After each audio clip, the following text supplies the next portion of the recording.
அனைவருக்கும் வணக்கம். இப்பொழுது நம் அடுத்த ஒரு தலைப்பாக பார்க்க போகிறது பதஞ்சலி யோக சூத்திரத்தின் 60வது சூத்திரம். காண்போனையும் காண்பதற்கான கருவியையும் ஒன்றாக கருதுவதே நான் என்கிற அகங்காரம். காண்பது கண்களுக்கும் அல்ல, மனமும் அல்ல, எல்லையற்ற நித்தியமான ஆன்மாவை உண்மையில் காண்பவன். கருவிகள் என்பவை எவை? சித்தம், புத்தி, மனம், புலன்கள் இவைதான். ஆன்மா இக்கருவிகள் மூலமே புற உலகை காண்கிறது. ஆன்மாவை கருவிகளுடன் ஒன்றாக கருதி கொள்வது அகங்காரத்தின் அறியாமை.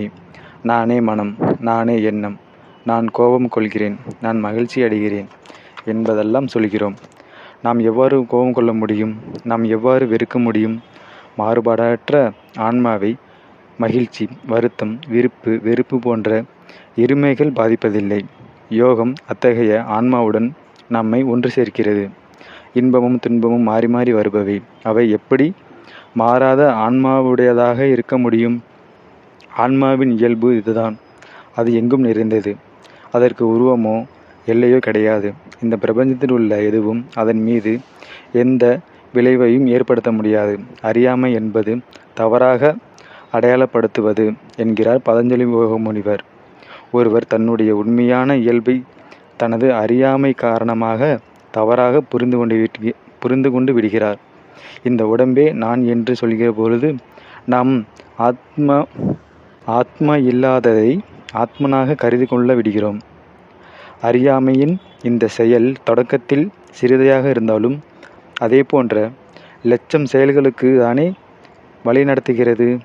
ஆத்மன் உங்களுக்குள் இருக்கிறது, உலகெங்கும் இருக்கிறது. உங்களுக்குள் இருப்பதை நீங்கள் மறுத்தால் அது உலகெங்கும் இருப்பதை மறுத்ததாவீர்கள். நாம் உலகத்தை தவறாக படிக்கிறோம், தவறாக புரிந்து கொள்கிறோம். பொருட்களை காணும் பொழுது அவற்றின் புறக்காட்சியோடு நின்று விடுகிறோம். உலகத்தை பல்வகை பாடுகளை பார்க்கிறோமே தவிர முழுமையான ஒன்றாய் பார்ப்பதில்லை. நம் ஆன்மாவுடன் கூட்டு சேர்கிற பொழுதுதான் சாசுவதானமான அமைதி, மகிழ்ச்சியை அடைய முடியும். மகிழ்ச்சிக்கான விருப்பம் நம்முள் இருக்கிறது, ஆனால் அது தெளிவாகவில்லை.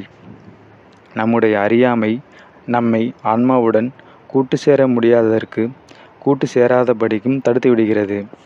அதனால்தான் உள்ளே இருப்பதை வெளியே தேடிக்கொண்டு இருக்கிறோம். இழிநிலையில் உள்ள பதில்களை ஏற்றுக்கொள்ளும் கட்டாயத்திற்கு நாம் தள்ளப்பட்டிருக்கிறோம். அவற்றை அசாலவை, தகுதியானவை என்றும் நமக்கு நாமே சொல்லி நம்ப வைத்து கொள்ள முயல்கிறோம். நம் உண்மையான மகிழ்ச்சிக்கு பதிலாய் தற்காலிகமான இனிமைகளை ஏற்றுக்கொண்டு விடுகிறோம். தூய்மைக்கு பதிலாக தூய்மையோடு தொடர்புடைய ஒன்றை நாம் போதுமானதாக இருக்கிறோம். நம்முடைய திருப்திக்கெல்லாம் அற்பகாலமே ஜீவிக்கின்றன.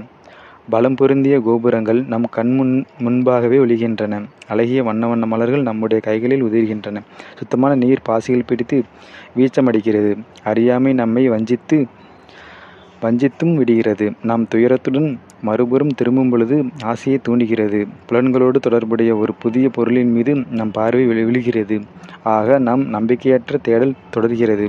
ஆத்மன் பிரக்ஞையாகிறது.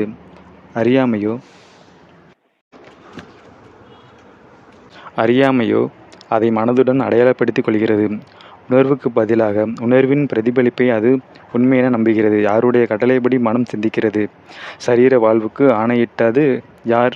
நாவை பேசும்படி செய்தது யார்? காண்பதற்கான